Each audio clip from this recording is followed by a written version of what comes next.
So guys let's start from where we left off, pricing strategies. हमारा last topic है pricing chapter का, pricing strategies. यहाँ पर हम 8 डिफरेंट प्राइसिंग स्ट्रैटेजीज पढ़ेंगे डिफरेंट सिचुएशंस के हिसाब से। फॉर एग्जांपल लेट्स से आपने अभी अभी अपना बिजनेस स्टार्ट किया है और आप चाहते हो कि सारे कस्टमर्स आपके पास आ जाए। आप क्या रखोगे? प्राइस कम रखोगे, है ना, कि कॉम्पिटिटर से प्राइस कम रखते हैं तो कस्टमर्स हमारे पास आ जाएंगे। अगर आप कोई यूनिक प्रोडक्ट सेल कर रहे हो जो मार्केट में अभी तक नहीं बना है, कोई ऐसी चीज़ सेल करो जो आप पहली बार मार्केट में लेके जा रहे हो, तो आप उसको थोड़ा प्रीमियमली प्राइस्ड करोगे, उसका प्राइस थोड़ा ज़्यादा रखोगे, because that is something new and unique and innovative जो आप मार्केट में लॉन्च कर रहे हो। ठीक है। सिमिलरली अगर आप सिंपल चाहते हो कि आपकी एक कॉस्ट है, उस पर हमें 20% का प्रॉफिट चाहिए और हम उस पर सेलिंग प्राइस सेट कर देंगे, तो ये भी हो सकती है एक टेक्निक। और क्या हो सकती है, मे बी आप ये देख रहे हो कि आप हर डिफरेंट कस्टमर से डिफरेंट प्राइस चार्ज कर रहे हो। देखो, फ्लाइट्स का क्या होता है, एवरी फ्यू आवर्स और एवरी फ्यू डेज फ्लाइट्स के प्राइसेस चेंज होते हैं, right. Same is with hotels as well. So इसी तरीके से हर सिचुएशन के लिए प्राइसिंग टेक्निक पढ़ेंगे हम। ठीक है। सबसे पहले मेरे पास है cost plus pricing. Cost plus pricing simple सी है। कॉस्ट निकालेंगे अपनी, उस पर एक प्रॉफिट जो आपको अर्न करना है और सेलिंग प्राइस रख देंगे। ठीक है। कॉस्ट पे प्रॉफिट ऐड करेंगे और अपना सेलिंग प्राइस रख देंगे कि हम कितना प्रॉफिट अर्न करना चाहते हैं। बट ये बात हुई कि ये तो हम अपने बिजनेस के पॉइंट ऑफ व्यू से देख रहे हैं। मे बी कस्टमर वो प्राइस ना देना चाहते हो जो हमने रखा है, ठीक है नहीं। Let's see. So the price of a product is calculated by adding a appropriate profit markup to the product's cost. Profit markup क्या हुआ आपका? Profit as a percentage of cost. Profit as a percentage of cost. ठीक है। अब यहाँ पे cost आपकी किसी भी बेसिस पे हो सकती है। हमने कॉस्टिंग टेक्निक्स पढ़ी थी, राइट। तो ये कॉस्ट आपकी एब्जॉर्प्शन कॉस्टिंग के बेसिस पे भी हो सकती है, आपकी एक्टिविटी बेस्ड कॉस्टिंग के ऊपर भी हो सकती है। It can be your marginal cost as well. Relevant cost and standard cost भी हो सकती है। पढ़ते हैं एक एक करके इनके बारे में। देखो, हमने सबसे पहले पढ़ा है एब्जॉर्प्शन कॉस्टिंग।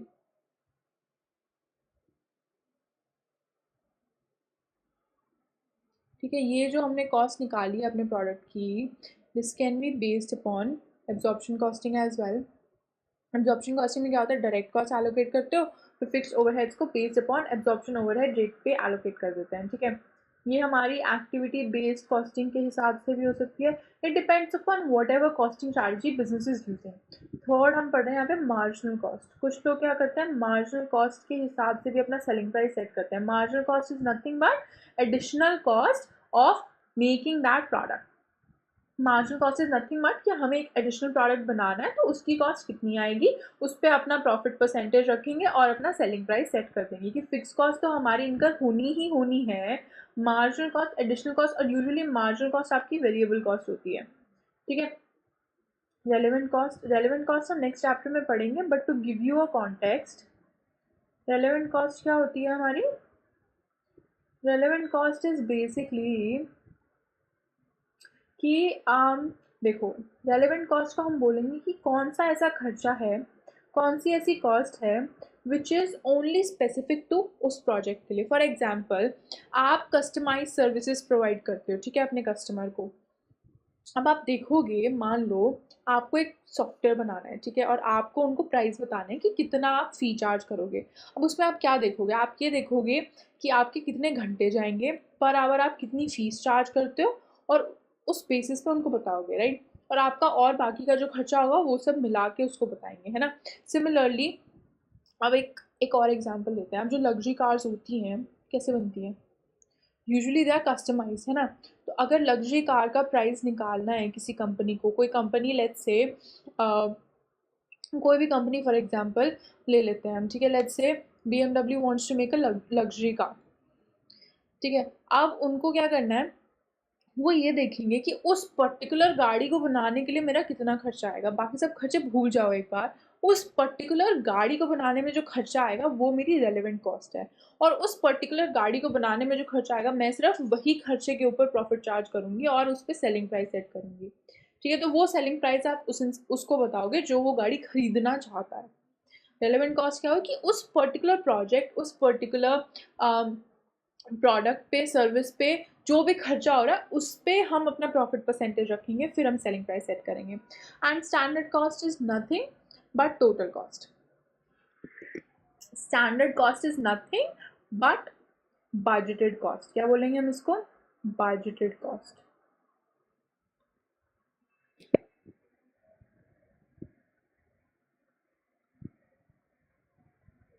ठीक है, ऑफ प्रोड्यूसिंग अ प्रोडक्ट. अब आते हैं एडवांटेजेस क्या है कॉस्ट प्लस प्राइसिंग की. बहुत इजी अप्लाई करना. कॉस्ट निकाली, कॉस्ट पे प्रॉफिट मार्कअप रखा, अपना सेलिंग प्राइस सेट कर दिया. ठीक है, यूजुअली हमें इजीली डिटरमाइन करना है सेलिंग प्राइस. यहाँ पे easy to understand, easy to determine also. Understand करना भी ईजी है और सेलिंग प्राइस निकालना भी ईजी है. यहाँ पे डजंट रिक्वायर और assume a linear and stable price quantity relationship. यहाँ पे हमें ये भी नहीं देखना कि कितने प्राइस पे हमारी कितनी क्वांटिटी डिमांडेड होगी, क्योंकि हम कंज्यूमर के पॉइंट ऑफ व्यू से सोच ही नहीं रहे. यहाँ पे हम सिर्फ अपने बिजनेस के पॉइंट ऑफ व्यू से सोच रहे हैं, ये मेरा इतना खर्चा आया, मुझे इतना प्रॉफिट चाहिए, मैं इतना सेलिंग प्राइस रखने वाली हूँ. ठीक है, हम यहाँ पे देखेंगे नहीं कि इस प्राइस पे हमारी डिमांड कितनी होगी, ये चीज़ हम देख ही नहीं रहे हैं. डिसएडवांटेज क्या है? सेम चीज़ की it ignores the impact that the price will have on the quantity demanded. हम यहाँ पे देख नहीं रहे कि जो हम प्राइस सेलिंग प्राइस सेट कर रहे हैं उससे लोग खरीदने भी आएंगे कि नहीं आएंगे, कि हम अपना प्रॉफिट मैक्सिमाइज कर पाएंगे या नहीं कर पाएंगे. ठीक है, that is one of the biggest disadvantage यहाँ पे. Next is if the basis of absorbing overheads changes the price of the product will change. हमने ये चीज़ ऊपर एक्टिविटी बेस्ड कॉस्टिंग जब हम कर रहे थे हमने देखा था कि अगर आप एब्जॉर्प्शन कॉस्टिंग यूज़ करते हो तो टोटल कॉस्ट अलग आती है, एक्टिविटी बेस्ड यूज़ करते हो तो अलग आती है. ठीक है, क्यों आती है? Because the basis of absorbing overheads is different. तो अगर आपका एब्जॉर्ब ओवरहेड्स एब्जॉर्ब करने का तरीका बदल गया तो टोटल कॉस्ट बदल गई, टोटल कॉस्ट बदल गई तो टोटल सेलिंग प्राइस बदल गया. बट हमने ये एबीसी कॉस्टिंग के चैप्टर में पढ़ा था कि हम प्रेफर किसको करते हैं, हम एक्टिविटी बेस्ड कॉस्टिंग को प्रेफर करते हैं. क्यों? क्योंकि वो मोर एक्यूरेट कॉस्टिंग डेटा देती है हमें. ठीक है, दस but again that depends upon company की पॉलिसी, वो कौन सी पॉलिसी यूज़ करें. सो दस absorption costing methods require accurate overheads and activity levels. Lastly, price may need to be adjusted to reflect market conditions. Obviously, आप चाहे जितना भी प्राइस अपने हिसाब से रख दो, आपको कॉम्पिटिटर का तो प्राइस देखना पड़ेगा. आपको ये देखना पड़ेगा कि मार्केट में कस्टमर कितना प्राइस देने को तैयार है. कभी भी कुछ भी खरीदने जाते हैं तो mostly we can not bargain in shopping malls, but if you go to a local market वहाँ पे लोग बार्गिन करते हैं, right. Usually many a places, बहुत सारी जगह पे लोग बार्गिन करते हैं. तो आप कोई भी प्राइस सेट करो, आपको मार्केट कंडीशंस के हिसाब से थोड़ा बहुत चेंज तो करना पड़ेगा. और मान लो कॉम्पिटिटर सेम प्रोडक्ट लेके आ गए कम प्राइस पे, तो फिर तो और भी कम करना पड़ेगा, है ना. अब एक्टिविटी 5 करते हैं. सिंपल सी है कॉस्ट प्लस प्राइसिंग. कॉस्ट निकालेंगे, प्रॉफिट मार्कअप सेट करेंगे. प्रॉफिट मार्कअप क्या है? Profit as a percentage of your cost. ये प्रॉफिट कितना है मेरे कॉस्ट की परसेंटेज में, परसेंटेज टर्म्स में, और हमारा सेलिंग प्राइस आएगा. यहाँ पे एक्टिविटी 5 देखते हैं. A company budgets to make 20,000 units which have a variable cost of 4 per unit. $4 variable cost है. अब यहाँ पर fix production overheads are 60,000. Okay, if the selling price is to be 40% higher than the full cost, तो मेरा क्या हो गया? Profit markup 40%. What is the selling price of the product using the full cost plus method. Full cost plus method क्या होगा? हम यहाँ पे फुल कॉस्ट क्या होती है हमारी? Variable cost plus fix cost. ठीक है, वेरिएबल कॉस्ट $4 दी हुई है, फिक्स कॉस्ट निकालते हैं. फिक्स कॉस्ट कैसे निकालेंगे? O R, overhead absorption rate. O R कैसे निकालते हैं? 60,000 total fixed overheads divided by basis. ठीक है, एक यूनिट पे जो हम ओवरहेड एलोकेट कर रहे हैं दैट इज $3. ठीक है, एक पर्टिकुलर यूनिट पे जो हम ओवरहेड एलोकेट कर रहे हैं, ओवरहेड ही मेरी फिक्स कॉस्ट हुई, तो फिक्स कॉस्ट हम जो एक यूनिट पे एलोकेट कर रहे हैं that is going to be $3. तो यहाँ पे होगी 4 + 3, फुल कॉस्ट मेरी आ गई $60. $60 पे 40% ऐड करेंगे तो मेरा क्या आएगा? Selling price.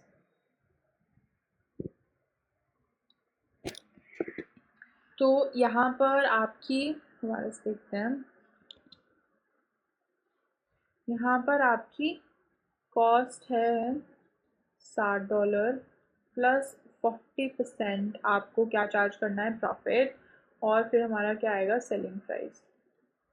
40% किसका? 40% ऑफ कॉस्ट. तो 40% of cost is going to be 2.8, selling price मेरा कितना आना चाहिए 9.8। ठीक है, तो 2 डेसिमल प्लेसेस बताना है तो 9.80 बताएंगे हम यहाँ पे।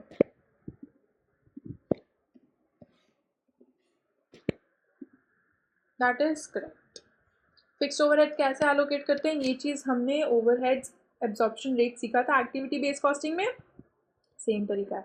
एक्टिविटी बेस्ड कॉस्टिंग बोले तो एक्टिविटी बेस्ड कॉस्टिंग के हिसाब से फुल कॉस्ट निकालोगे। डायरेक्ट कॉस्ट तो डायरेक्टली एलोकेट हो जाती है, वेरिएबल कॉस्ट तो डायरेक्टली एलोकेट हो जाती है। मेन प्रॉब्लम हमारी आएगी फिक्स्ड प्रोडक्शन कॉस्ट की, विच इज यूजिंग इधर ओवरहेड एब्जॉर्प्शन रेट अगर एब्जॉर्प्शन कॉस्टिंग यूज कर रहे हैं, और एब्जॉर्प्शन कॉस्टिंग को हम फुल कॉस्ट मेथड भी कहते हैं। ठीक है, एब्जॉर्प्शन कॉस्टिंग को हम फुल कॉस्ट मेथड भी कहते हैं। और अगर एक्टिविटी बेस्ड कॉस्टिंग हम यूज कर रहे हैं तो अपने cost pool and cost drivers के बेसिस पे हम ओवरहेड्स एलोकेट करेंगे। और मार्जिनल कॉस्टिंग है तो सिर्फ वेरिएबल कॉस्ट ही लेंगे, रेलेवेंट कॉस्टिंग है तो सिर्फ उस पर्टिकुलर प्रोजेक्ट खर्चा ही लेंगे, right. Let's move forward to the next pricing strategy that we have is market penetration.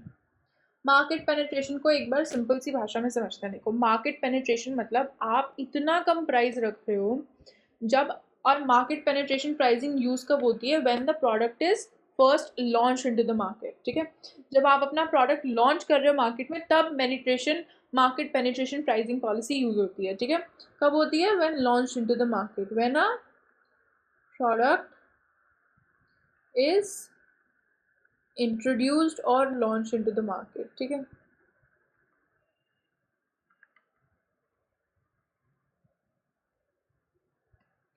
कि आप प्राइस इतना कम सेट कर दो कि सब लोग आप ही के पास आ जाएं वो प्रोडक्ट खरीदने के लिए। ये स्ट्रैटेजी इसलिए होती है कि आप ज़्यादा से ज़्यादा मार्केट शेयर, ज़्यादा से ज़्यादा सेल्स वॉल्यूम कैप्चर करना चाहते हो, तो आप मार्केट पेनिट्रेशन पॉलिसी यूज़ करोगे। कि जब आप पहली बार अपना प्रोडक्ट मार्केट में लॉन्च कर रहे हो and you are keeping such low price, इतना लो प्राइस रख रहे हो कि कॉम्पिटिटर छोड़ के सब आपके पास आ जाएंगे। ठीक है, अगर if you want to gain as much as market share as possible तो ये पॉलिसी यूज़ करेंगे।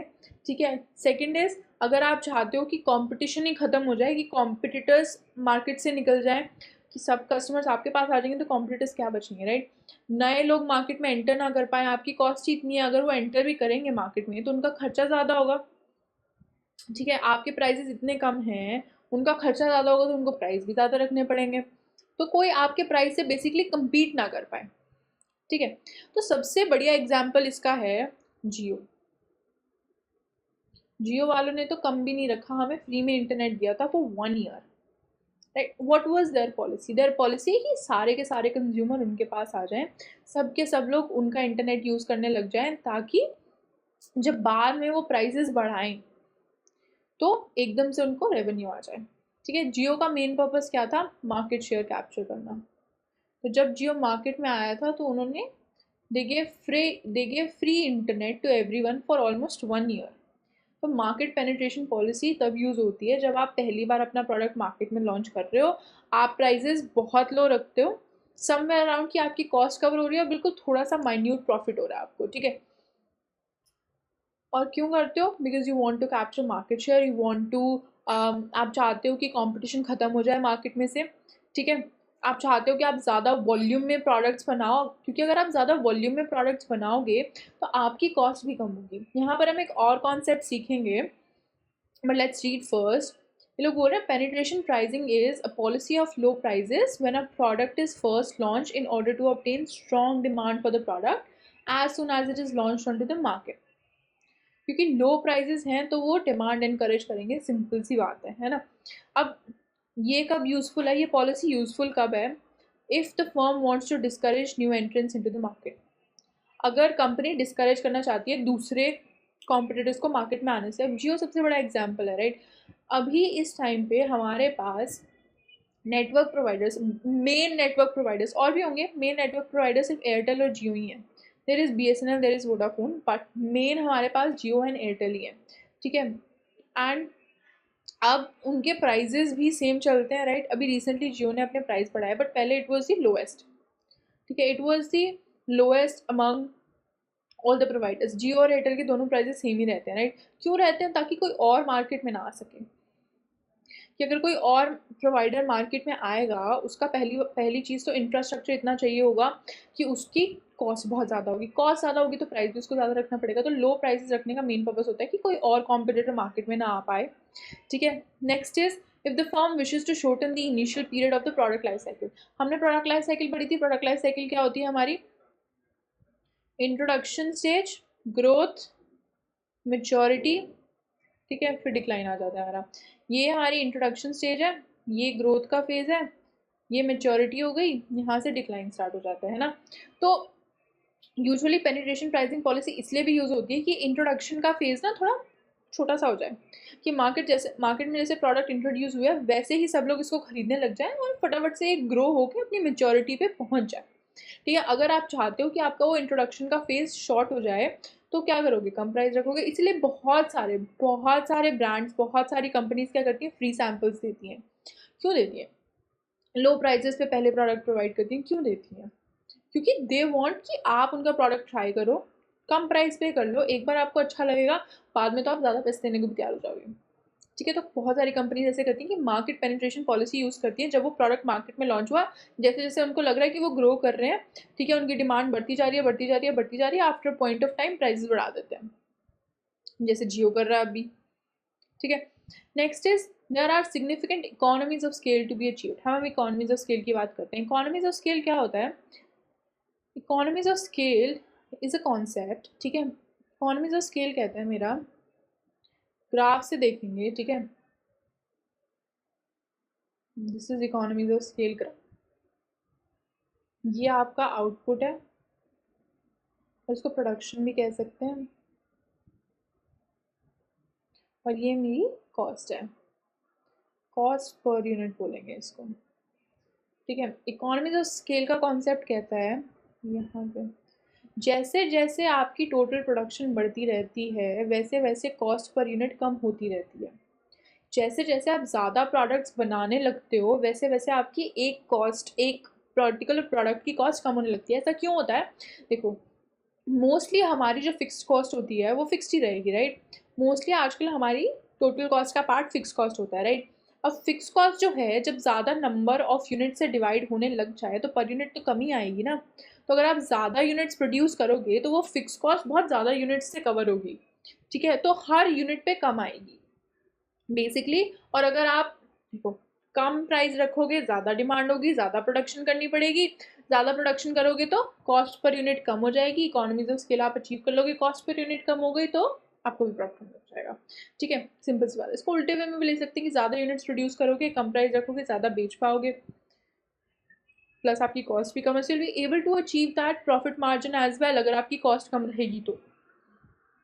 Next is demand is highly elastic and so would respond well to low prices. तो अगर जिस प्रोडक्ट की डिमांड ज़्यादा इलास्टिक है वहाँ पे कम प्राइजेस रखे तो डिमांड ड्रास्टिकली इंक्रीज होने वाली है। सिंपल सी बात है ना। नेक्स्ट आते हैं, अभी हो गई सेकंड होती है जब आप मार्केट में अपना प्रोडक्ट लॉन्च कर रहे हो and you want to keep low prices because of certain reasons. उसके बाद हम आते हैं मार्केट स्कीमिंग पे। मार्केट स्कीमिंग पॉलिसी भी हम तभी यूज़ करते हैं जब हम अपना नया प्रोडक्ट मार्केट में लॉन्च कर रहे होते हैं। But market skimming is the opposite of market penetration. Market skimming में हम हाई प्राइजेस रखते हैं। मार्केट स्कीमिंग में हम हाई प्राइजेस रखते हैं जब हम अपना प्रोडक्ट मार्केट में लॉन्च करते हैं। हाई प्राइस क्यों रखते हैं? मे बी हमारा प्रोडक्ट यूनिक है, ठीक है, मे बी हमारी डिमांड इनइलास्टिक है। इनइलास्टिक डिमांड है तो कितना भी प्राइस आप बढ़ा लो डिमांड पे इतना इम्पैक्ट नहीं आएगा। और भी रीजंस हो सकते हैं, let's read through it. So market skimming involves charging high prices when a new product is first launched into the market in order to maximize short-term profitability. Short-term profitability बनाने के लिए हम अपने prices high रखते हैं। अब usually this is the scenario, आजकल हमारी टेक्नोलॉजी बहुत एडवांस हो गई है, राइट। कोई भी नया टेक्नोलॉजिकल प्रोडक्ट आता है तो उसका प्राइस बहुत ज़्यादा होता है, ठीक है। Facebook has come with Meta product something, right, तो उसका प्राइस भी बहुत ज़्यादा है। Apple has come up with something like vision glasses, तो उसका प्राइस भी बहुत ज़्यादा होगा because that is something unique, that is something innovative. तो यूजुअली अगर कोई चीज़ इनोवेटिव है, कोई यूनिक चीज़ है, उसका प्राइस आपको ज़्यादा ही मिलेगा बिकॉज कंपनीज थिंक कि हम कोई नई चीज़ लेके आ रहे हैं तो उसका प्राइस भी हम ज़्यादा ही चार्ज करेंगे, right. So initially there is heavy spending on advertising and sales promotion to obtain sales. As a product moves into the later stages of its life cycle, growth, maturity and decline, progressively lower prices will be charged. Apple ये policy follow करता है. Apple जब भी अपना नया phone लेके आते हैं, they are charged premium prices charge होते हैं उनके. Samsung came with a new flip phone, right? उसके प्रीमियम प्राइसेस हैं. क्यों है? Because that is something unique. वो उन लोगों ने सबसे पहले निकाला था. उनके लिए वो यूनिक है, उनके लिए वो इनोवेटिव है, वो that is something new and different that they have come in to the market with. ठीक है. सो द एम क्या है हमारा? To gain high unit profits early in the product life cycle. देखो यहाँ पर आप जब मार्केट में लॉन्च करेंगे प्रोडक्ट तब प्राइस हाई रखेंगे. जैसे जैसे आप ग्रोथ मेच्योरिटी में बढ़ते जाओगे आप प्राइसेस कम करते जाओगे. ठीक है. तो यहाँ पे मेरा पर्पस है कि जब हम अपनी प्रोडक्ट लाइफ साइकिल की स्टार्टिंग स्टेजेस में हैं तब हम ज़्यादा रेवेन्यू, ज़्यादा प्रॉफिट अर्न करें ऑन एवरी यूनिट. अब ये यूजफुल कब है? The product is new and different. जब मेरा प्रोडक्ट न्यू एंड डिफरेंट है, यूनिक है, इनोवेटिव है. ठीक है. So the early adapters are prepared to pay high prices to be seen to own the latest product. अब इसका भी सबसे बड़ा एग्जाम्पल है लग्जरी कार्स.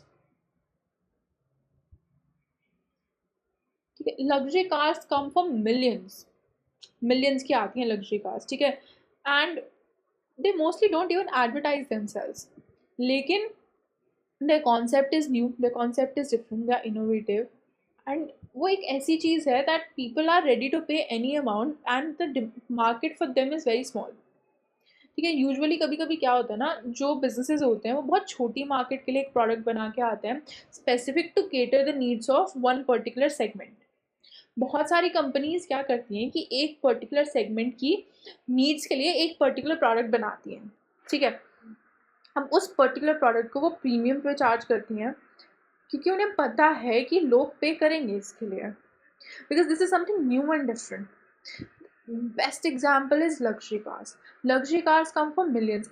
इवन देन लोग उसके लिए पैसा देने को तैयार होते हैं because that is something new and different and people are ready to pay for that. So people, there is always a market for something new and different and people are ready to pay for something new and different all the time. ठीक है. तो अगर आप कोई ऐसा product लेके आ रहे हो which is specifically to cater the need of one segment and which is new and different, तो you can charge unique high prices for that. Next, the strength of the demand and sensitivity of the demand to price are unknown. Basically आपकी price elasticity inelastic है कि demand जितना भी बढ़ा लो, sorry price जितना भी बढ़ा लो डिमांड पे इम्पैक्ट नहीं आएगा, इसलिए हम हाई प्राइस चार्ज करेंगे. जब मेरी डिमांड पे इतना इम्पैक्ट नहीं आ रहा तो हम हाई प्राइस चार्ज करके अपना प्रॉफिट मैक्सिमाइज करेंगे. ठीक है. Next is high prices in early stages of product life cycle might generate high initial cash outflows. A firm with liquidity problems may prefer market skimming for this reason. Liquidity problems मतलब कि आपके business को cash flow की problems हो रही है, आपके पास cash flow नहीं है इतना अपने बिजनेस को डे टू डे चलाने के लिए, तो आप क्या करोगे? May be you can use the strategy, आप अपने प्रोडक्ट्स का प्राइस हाई रखोगे सो दैट आपके पास इनिशियल कुछ पैसा आ सके. मान लो आपने अभी अपना बिजनेस स्टार्ट किया है. ठीक है. आपने एक प्रोडक्ट बनाया है, आप आपका सारे बिजनेस में पैसे चले गए, आपके पास अब अपने बिजनेस को डे टू डे रन करने के लिए पैसे नहीं है, तो आप जो प्रोडक्ट मार्केट में लॉन्च कर रहे हो जिसकी प्रोडक्शन पे आपने सारा पैसा लगा दिया, उसको आप हाई प्राइस करोगे ताकि आपके पास कुछ इनिशियल पैसा आ जाए. ठीक है. ताकि आप अपना बिजनेस चला सको. Next is the product has a short life cycle and needs to recover development cost and make a profit quickly. कि कोई ऐसा प्रोडक्ट है जिसकी बहुत छोटी सी लाइफ साइकिल है और आपने उसमें बहुत सारा डेवलपमेंट का खर्चा किया, so you want to cover it जितनी जल्दी हो सके, और जितनी जल्दी कवर करना है तो प्राइस ज़्यादा रखना पड़ेगा. Now let's come on to exam focus point. अब exam focus point में ये लोग कह रहे हैं, an exam question could ask you to explain why a particular pricing method might or might not be suitable. अभी हमने पढ़ा कि हर situation में 3 pricing method पढ़े और किस किस situation में वो useful है, right? तो similarly question में हमसे ये पूछा जाएगा कि कौन सा pricing strategy, कौन सा pricing method किस particular situation में suitable है. So make sure you know the features and relevant situations for each pricing method. For example, price market skimming is if you want to keep the low prices, if you want to gain the market share, है ना. Market skimming is जब आप कोई unique product लेके आ रहे हो. ठीक है. जब आपका प्रोडक्ट लाइफ साइकिल शॉर्ट है और आप अपना डेवलपमेंट कॉस्ट कवर करना चाहते हो, या फिर आप अपना इंट्रोडक्शन स्टेज छोटा करना चाहते हो, सारे कस्टमर्स अपने पास लेके आना चाहते हो, कॉम्पिटिशन कम करना चाहते हो. So these are all the reasons कि एक पर्टिकुलर प्राइसिंग स्ट्रैटेजी यूज़ हो रही है. आपको पता होना चाहिए कि हर पर्टिकुलर प्राइसिंग स्ट्रैटेजी किस पर्पस, किस सिनेरियो, किस सिचुएशन में यूज़ होती है. ठीक है. कहाँ सूटेबल है. अब आते हैं फोर्थ प्राइसिंग स्ट्रैटेजी में, जो कि है प्राइस डिस्क्रिमिनेशन। देखो प्राइस डिस्क्रिमिनेशन सिंपल सा है कि आप हर कंज्यूमर से, हर डिफरेंट कंज्यूमर से और maybe different segment of consumer से डिफरेंट प्राइस चार्ज कर रहे हो, ठीक है। The practice of charging different prices for the same product to different groups of buyers.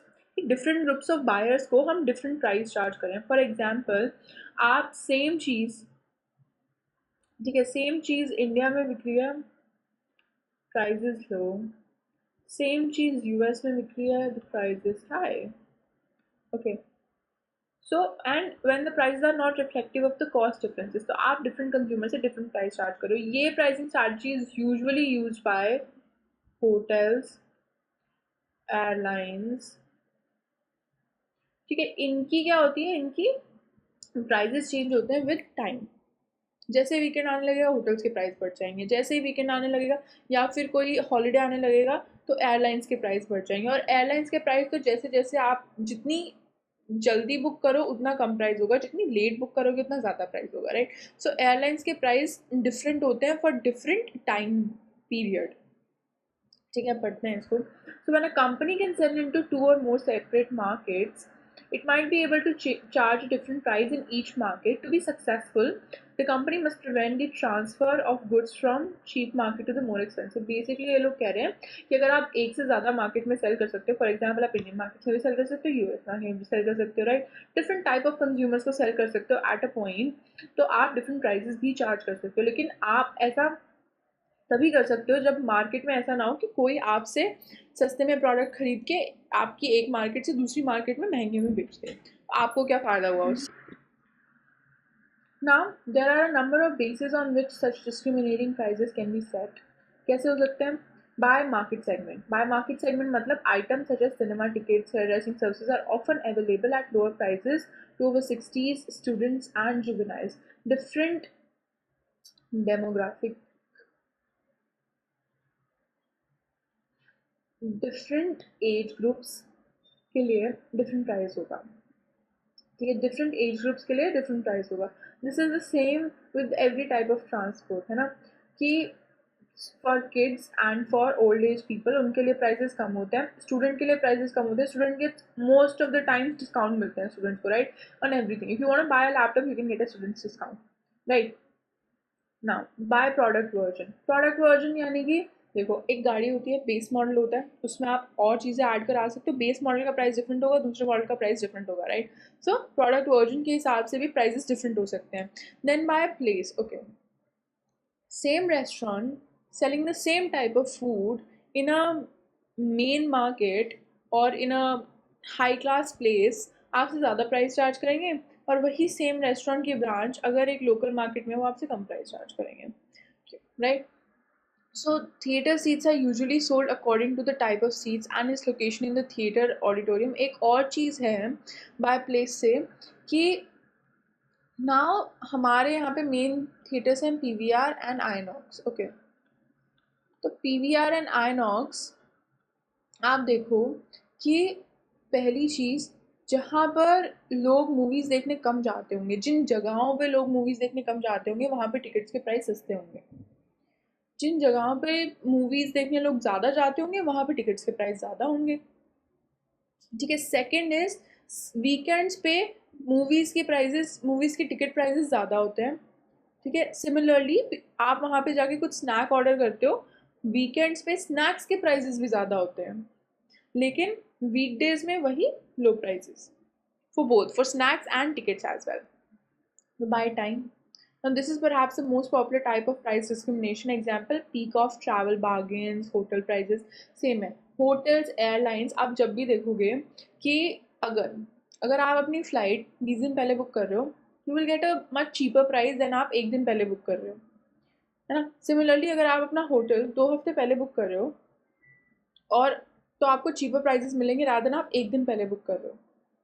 छुट्टियों के टाइम में, अब ये जून की छुट्टियों के टाइम में, समर वेकेशंस के टाइम पे एवरी टूरिस्ट प्लेस पे आपको बहुत ज़्यादा प्राइसेस मिलेंगे ऑफ होटल्स, ठीक है, of everything.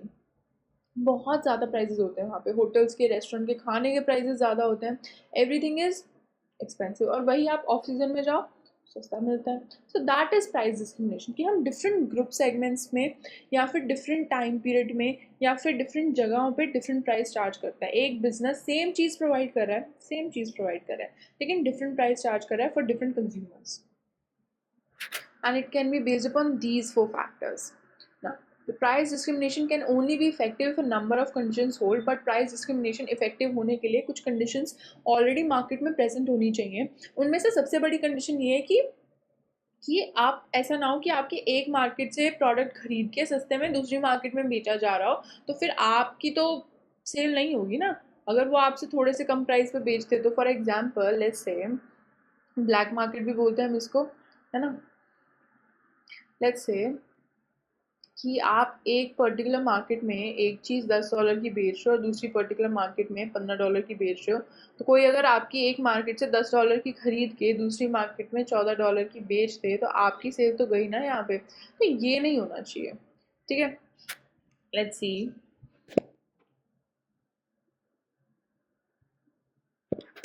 So the market must be segmentable into price terms and different sectors must show different intensities of demand। इसका मतलब है कि जो आपका मार्केट है उसको हम डिफरेंट कंज्यूमर बेस में डिवाइड कर सकें, ठीक है। कि एक is for kids, let's say एक इज़ फॉर टीनेजर्स और एक इज़ फॉर ओल्ड पीपल, ठीक है। दूसरा मार्केट आप डिवाइड कर रहे हो, यूजुअली अगर आप देखो तो टूरिस्ट प्लेसेस जो होते हैं वो अपनी मार्केट दो सेगमेंट्स में डिवाइड कर सकते हैं। एक ऑफ सीज़न, ऑफ सीज़न पे हर चीज़ सस्ती मिलती है, और एक पीक सीज़न, यहाँ पे लोग ट्रैवल कर रहे होते हैं। बेसिकली आप अपनी मार्केट को डिफरेंट सेगमेंट्स में डिवाइड कर पा रहे हो, और डिफरेंट सेगमेंट्स में डिफरेंट डिमांड भी है, ठीक है। Now there must be little to no chance of black market. Black market develop होने का चांस नहीं होना चाहिए कि आपकी एक मार्केट से खरीद के दूसरी मार्केट में सामान बेचा जा रहा है without your knowledge. Now this would allow those in the lower price segment to resell to those in the higher price segment. So आपके बिजनेस को नुकसान है उससे। Now, there must be little or no chance that competitor can and will cut the price in higher priced market segments। अब देखो जहाँ पर भी प्राइस डिस्क्रिमिनेशन यूज होता है ना, you will see that mostly all the businesses, सारे businesses उस इंडस्ट्री में सेम पॉलिसी ही यूज कर रहे होते हैं। एयरलाइंस है हमारे पास, 3-4 एयरलाइंस है, राइट।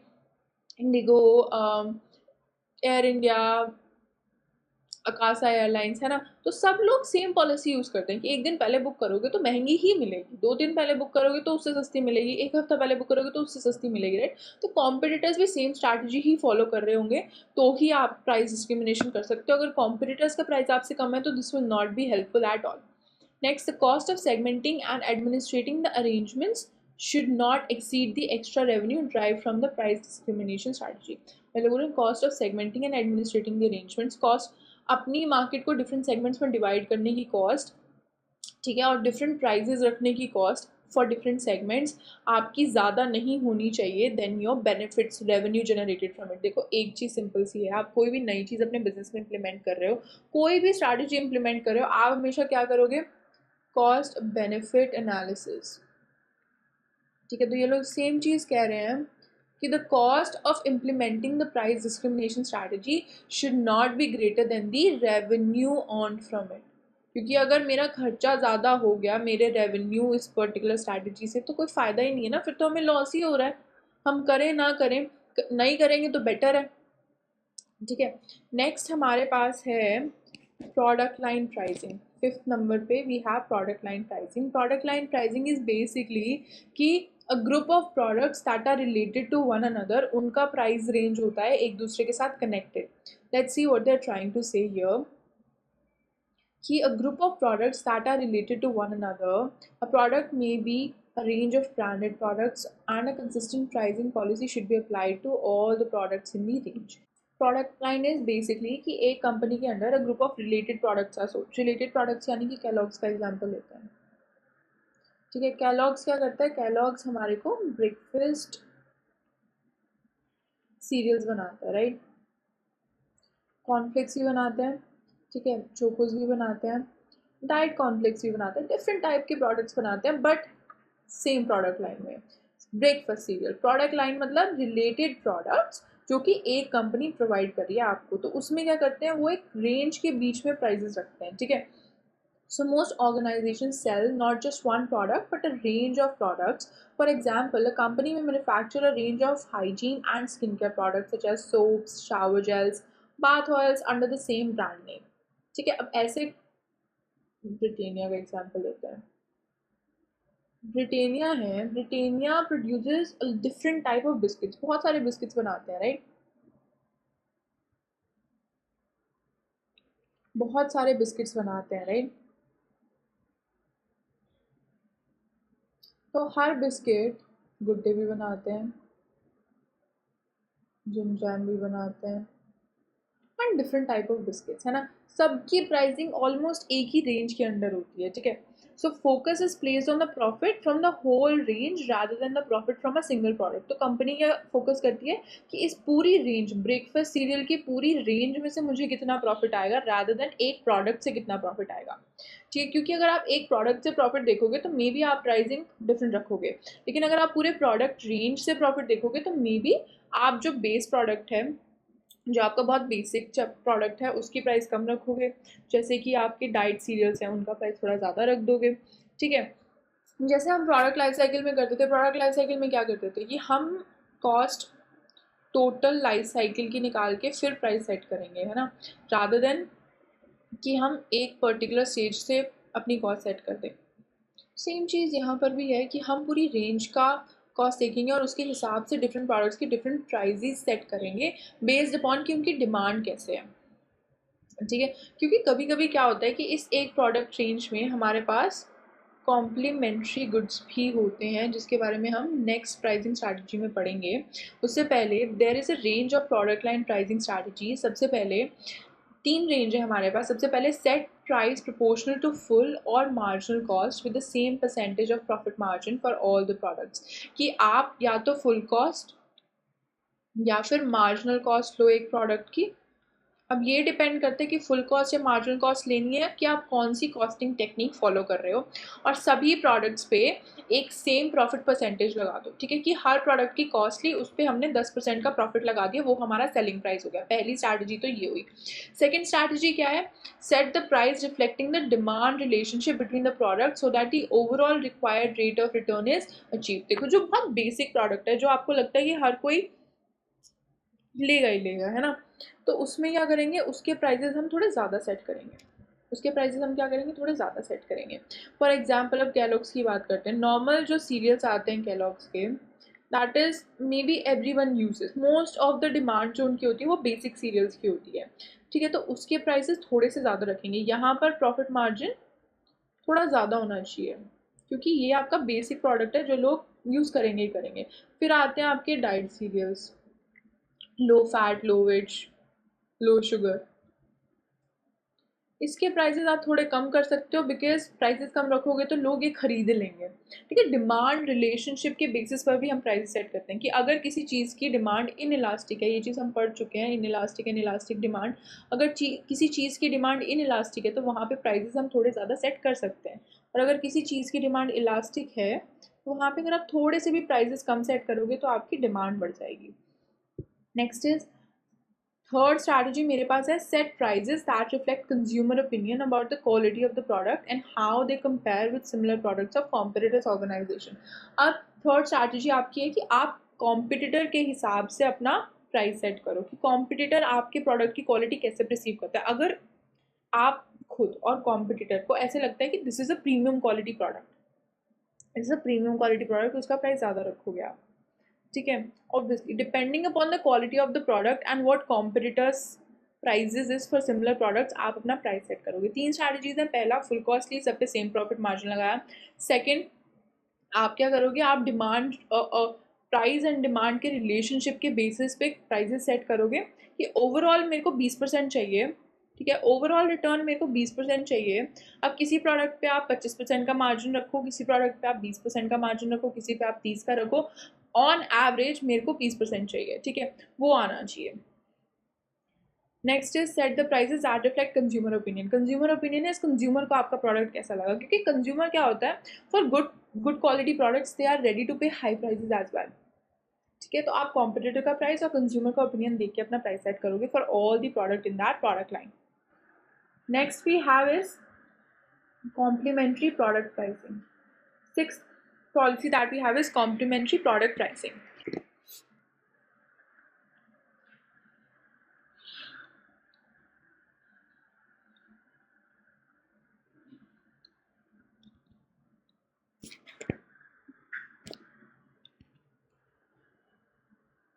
तो अब कॉम्प्लीमेंट्री प्रोडक्ट प्राइसिंग के बारे में पढ़ते हैं. कॉम्प्लीमेंट्री प्रोडक्ट्स क्या होते हैं, जो एक साथ बिकते हैं. कॉम्प्लीमेंट्री प्रोडक्ट्स क्या होते हैं, जो एक साथ बिकते हैं. तो कंपनीज ना बहुत स्मार्ट बन के क्या करती हैं कि दोनों में से एक प्रोडक्ट का प्राइस कम कर देंगे और दूसरे प्रोडक्ट का प्राइस बढ़ा देंगे, कि ओवरऑल प्रॉफिट तो सेम ही हो रहा है, एक प्रोडक्ट का प्राइस कम कर देंगे, दूसरे प्रोडक्ट का प्राइस बढ़ा देंगे. ठीक है, सो कॉम्प्लीमेंट्री प्रोडक्ट्स जो एक साथ बिकते हैं, goods that tend to be bought and use together. If an organisation makes and sell complementary products, it may wish to decide the selling price of the products in a single pricing policy decision. ठीक है, कैसे? One product would tend to be priced competitively, which attracts demand for the complementary products. For example, an electric toothbrush and a replacement toothbrush heads. Electric toothbrush may be priced competitively to attract demands, but the replacement heads may be relatively expensive. So, अब यहाँ पर हम क्या example ले सकते हैं complementary products का. सो complementary products यहाँ पे क्या हुए, let's take example of PS5 and its games. PS5 and its games. ठीक है, PS5 is somewhere about 50,000 in India, maybe more, I'm not sure, but 50,000 in India. ठीक है, अब इसमें गेम्स खेलने के लिए भी आपको खरीदनी पड़ती है, तो PS5 एक बार के लिए आपको 50,000 पे करने पड़ते हैं. इस पर क्या करेंगे, इस पर कंपनीज अपनी प्रॉफिट मार्जिन इतना हाई सेट नहीं करेंगी जितना उसकी गेम्स पे कर सकती हैं, क्योंकि डिमांड PS5 की ज़्यादा है. तो पहले PS5 खेलेंगे, फिर ही तो गेम्स लेंगे ना उसकी. Other example of complementary goods is electronic items. Electronic items में क्या है, एप्पल के फ़ोन के साथ उसका चार्जर आपको ख़रीदना पड़ता है, राइट. उसका चार्जर आपको ख़रीदना पड़ता है, तो that is what is a complementary product, कि फ़ोन पे मार्जिन कम रख लेंगे, चार्जर पे ज़्यादा रख लेंगे, क्योंकि डिमांड तो फ़ोन से ही आती है ना. Next is let's say breakfast companies की बात करते हैं जो ब्रेकफास्ट चीज़ें बनाती हैं. ठीक है, नाउ यूजुअली रेस्टोरेंट्स की बात करते हैं. रेस्टोरेंट्स में अगर आप जाओ, लेट्स से कैफ़ेज़ में अगर आप जाओ फॉर अ कॉफ़ी, ठीक है, कॉफ़ी आपको रीज़नेबल प्राइस पे मिल जाएगी, लेकिन if you buy something to eat तो वो चीज़ थोड़ी एक्सपेंसिव होगी, तो उस पर प्रॉफिट मार्जिन ज़्यादा. तो बेसिकली ये लोग कहना चाह रहे हैं कि जहाँ पे प्रोडक्ट्स एक साथ बिकते हैं, ठीक है, जहाँ पे दो प्रोडक्ट्स एक साथ बिकते हैं, they complement each other, such as phone and its charger. ठीक है, coffee and let's say cooking. और क्या हो सकता है, video games, controller and games. उसमें क्या होता है, एक चीज़ आपकी अट्रैक्टिवली प्राइस्ड होती है,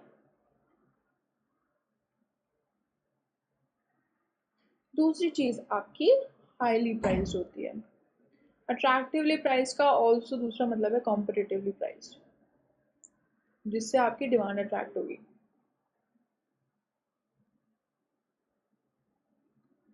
ठीक है, next moving on to the seventh method that we have, seventh strategy, volume discounting.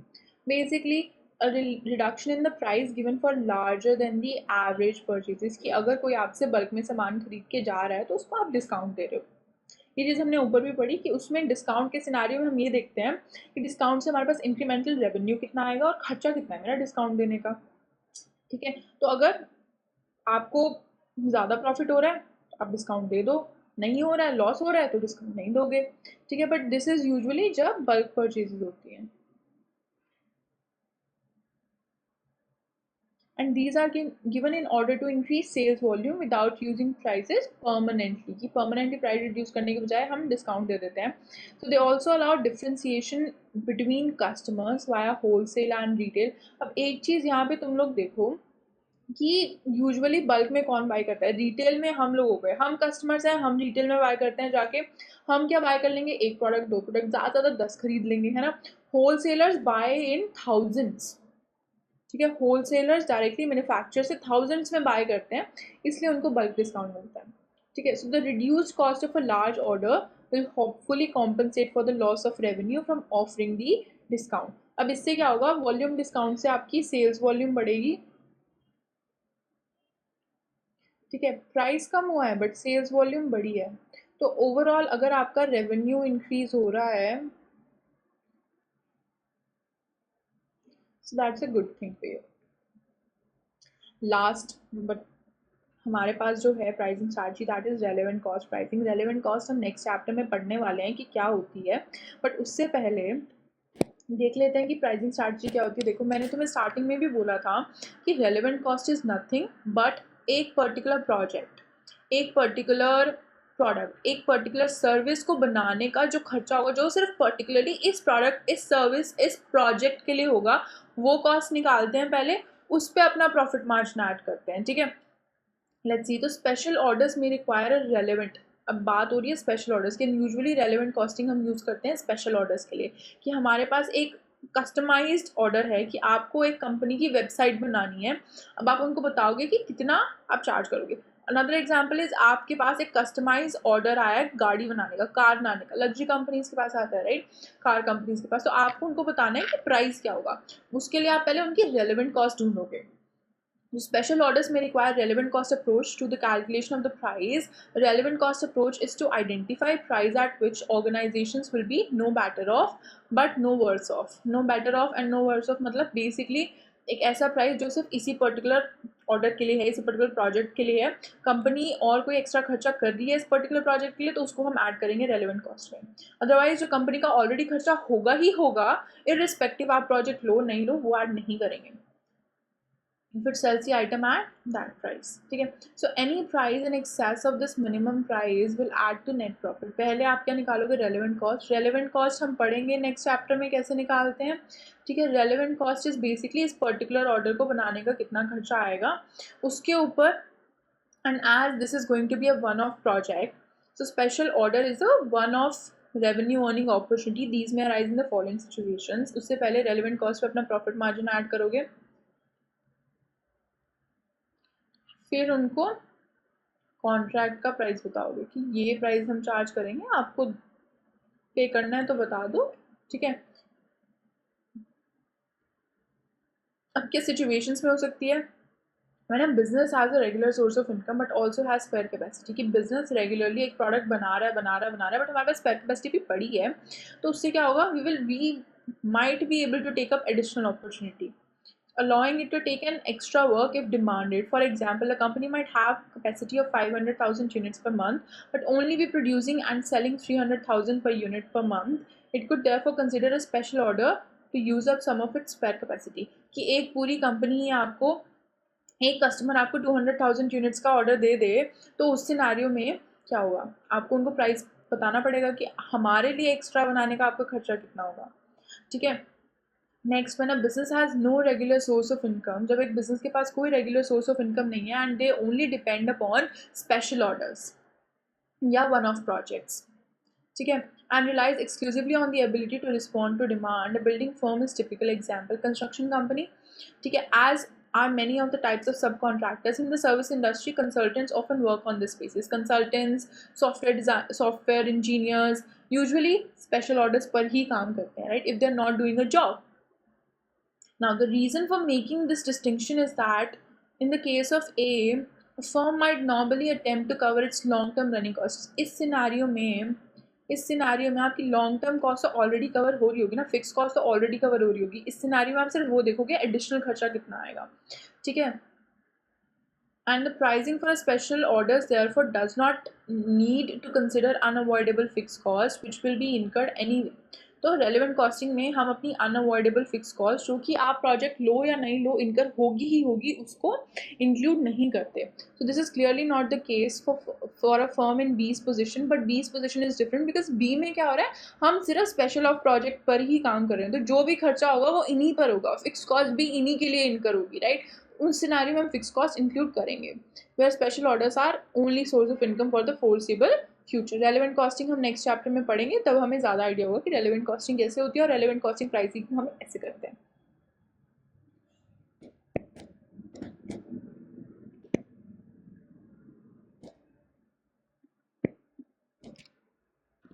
अब आते हैं एक्टिविटी 6 पे. एक्टिविटी 6 में ये लोग कह रहे हैं the Q organisation is large world wide respected manufacture of consumer electrical and electronic goods.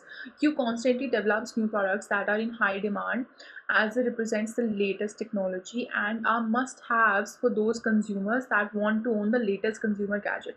अब ये लोग क्या करते हैं, नए प्रोडक्ट्स डेवलप करते हैं जो कि हाई डिमांड में है because they represent latest technology and they are must have for the people जो लेटेस्ट टेक्नोलॉजी बाय करते हैं. So recently Q has developed a new sport and personal training watch and seek your advice as to the price it should charge for such a technological advance product. नया product है, technical advanced है, innovative है यहाँ पर, तो हमें कौन सा प्राइस यूज़ करना चाहिए. देखो, जब नया प्रोडक्ट मार्केट में लॉन्च होता है तो हमने दो स्ट्रेटजीज पढ़ी थी, skimming and penetration, market skimming and market penetration. Market penetration तो आई थिंक यहाँ पे यूज़ नहीं होनी चाहिए because market penetration is to capture the market share, but यहाँ पे they make unique products, they make new products, they make innovative products. तो यहाँ पे कौन सी स्ट्रैटेजी यूज़ होनी चाहिए, can I suggest pricing policy that would be suitable for each stage of product life cycle. देखते हैं, ये हो गई हमारी प्रोडक्ट लाइफ साइकिल. ठीक है, इंट्रोडक्शन के स्टेज पे आई वुड से हमें मार्केट स्कीमिंग यूज़ करनी चाहिए. ठीक है, because it's a new product that has come into the market और people are ready to pay that price as well, है ना, because it is a must have for them, they will be ready to pay any price for it at the moment.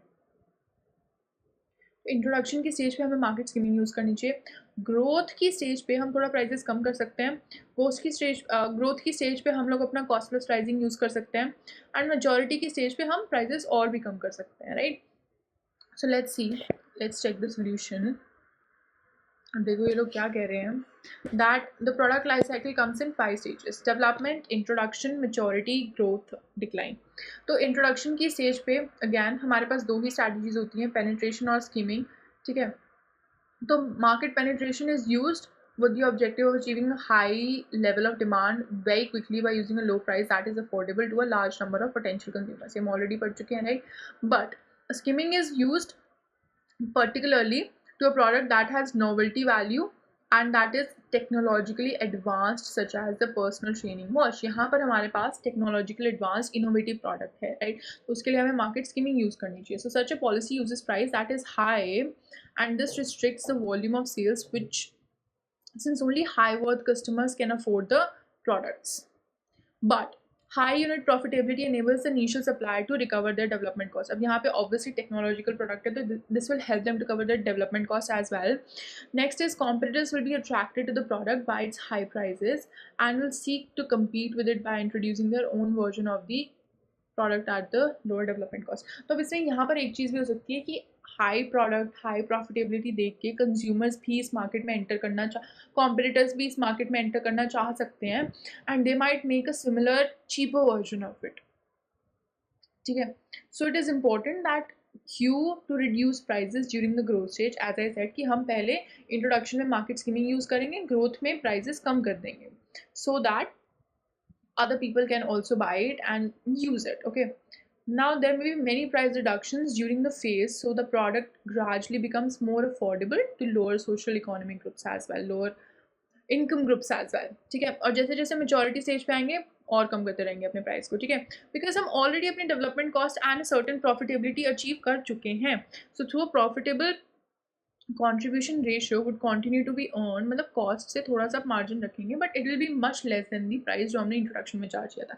Apple follow these policies, many of the technological company follow these policies. Competition is often found in this stage. Majority के stage में हम competition found करते हैं, but contribution ratio would continue to be earned. Competition is often found in this stage, but provided Q has gained market share and survived until this maturity stage. क्योंकि maturity stage is the one जहाँ पे उनका contribution and profitability सबसे ज़्यादा है. तो अगर उन्होंने वो stage achieve कर ली, so maybe competition already उनका कम हो चुका है. वो ऑलरेडी अपना मार्केट शेयर गेन कर चुके हैं, अपनी हाईएस्ट सेल पे पहुंच चुके हैं, right. So in this type of market, price will tend to be set by the market and Q will have to accept that price, because at that point consumers, आपकी cell और grow नहीं हो सकती, आपको उसी price पे product बेचना पड़ेगा जिस प्राइस पे आपका कंज्यूमर मांग रहा है, right.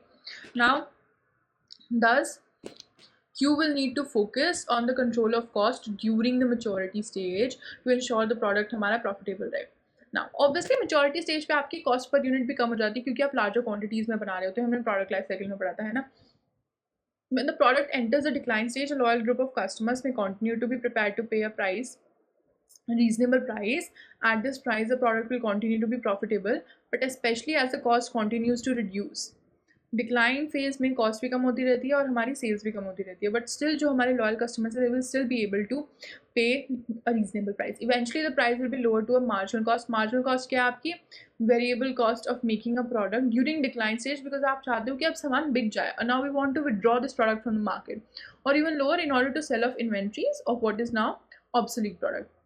We just want to withdraw the product from the market. जो बची हुई क्वांटिटी है बस हम वो बेचना चाहते हैं, तो अगर कोई हमारी वेरिएबल कॉस्ट पे भी खरीद ले तो हम बेच देंगे, ठीक है. As it has been replace by more technological advance item, because this is now replace by more technological advance item.